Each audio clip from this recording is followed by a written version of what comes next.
Hey, Sally, it's Nancy. Nancy, did you see them? Did you see the dogs? Yes, I did, and I can understand why you left. They were pretty frightening. But if it's okay with you, I'd really like to stay and get to the bottom of whatever's going on. That's why you asked me here in the first place, right? Yes, but Nancy, are you sure? Positive. Consider Detective Drew officially on the case. I wish I were even half the trooper you are, Nancy. I have such high hopes for that house. All the beauty there, the wildlife, all the pictures I was going to take. It would break my heart to have to give it up. I need you to tell me everything you can about those dogs. They're black and they have yellow glowing eyes and they don't like me one bit. When's the first time you saw them? Well, let's see. I heard them the very first night I was here. I heard them almost every night, howling in the distance, but I didn't actually see them until I'd been here about a week. After that, they started appearing pretty much every other night. Did they always come around the same time, or did it vary? Actually, they always came around the same time. What are you getting at?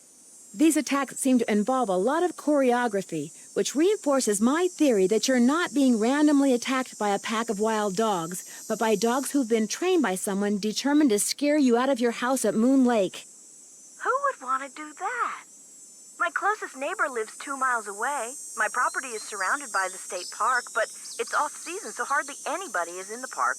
In fact, I bet I talked to a total of 3 people the whole 4 weeks I was at Moon Lake. Which 3 people? Let's see, the park ranger, I forget his name, kind of a pain in the neck.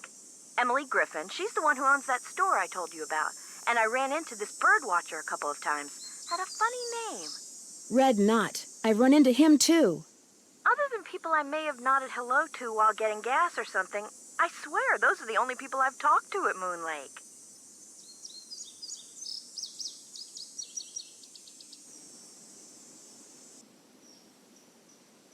What about River Heights?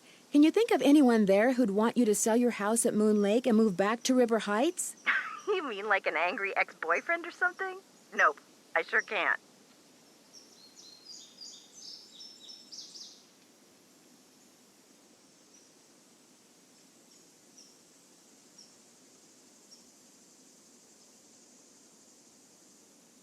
Since I'm going to be staying here a while, is there anything I should know about the place? Well, let's see. I've got the water turned off because it's well water and it needs to be tested before I can use it for anything. In fact, if you could get that testing done for me, I'd really appreciate it. Oh, and watch where you walk in the living room. Some of the floorboards are so rotten you could fall right through. And I keep hearing these faint squeaks and rustling type noises coming from below the floor. I hope you're not scared of mice. Are you aware that you're the proud owner of your very own cemetery? Yes. When the realtor told me there was a cemetery on the property, I went, ugh. But when I saw how far from the house it was and how small it was, I decided I could live with it, as it were. So you didn't go out there much? No. Where'd all that stuff in your tool shed come from? It's just junk left behind by previous owners. Came with the house. I've been meaning to take inventory and start pitching stuff, but I didn't. If they ever make procrastination a crime, I'm done for.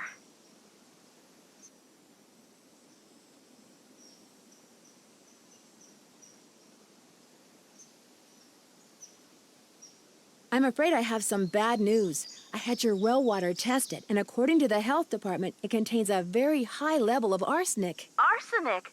But if that is the case, do you have any idea who would do a thing like that? No.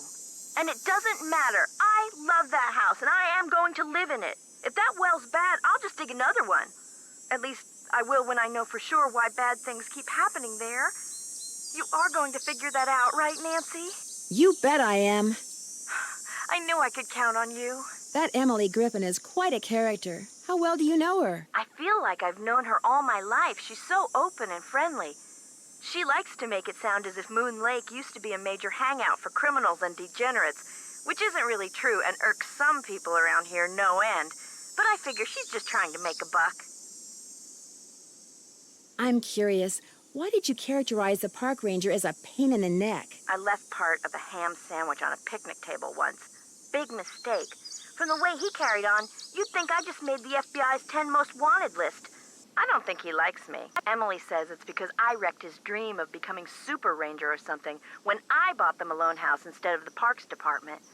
Me, I think he just basically has a problem relating to people unless they're asking questions or breaking the law. Were you ever told that Mickey Malone supposedly buried a small fortune in gold bullion somewhere on your property and that it has yet to be found? Is this a joke?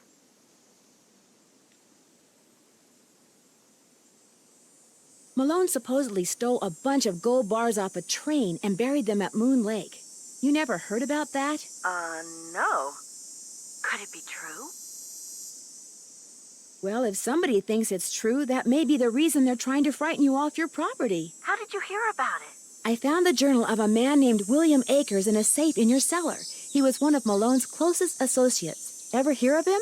Never. In the paperwork that you had to wade through when you bought this property, do you recall ever coming across the name Vivian Whitmore? No, I sure don't. Who's she? I'm still kind of trying to figure that out. Her name wasn't anywhere on the deed. I know that. Talk to you later. Keep me posted.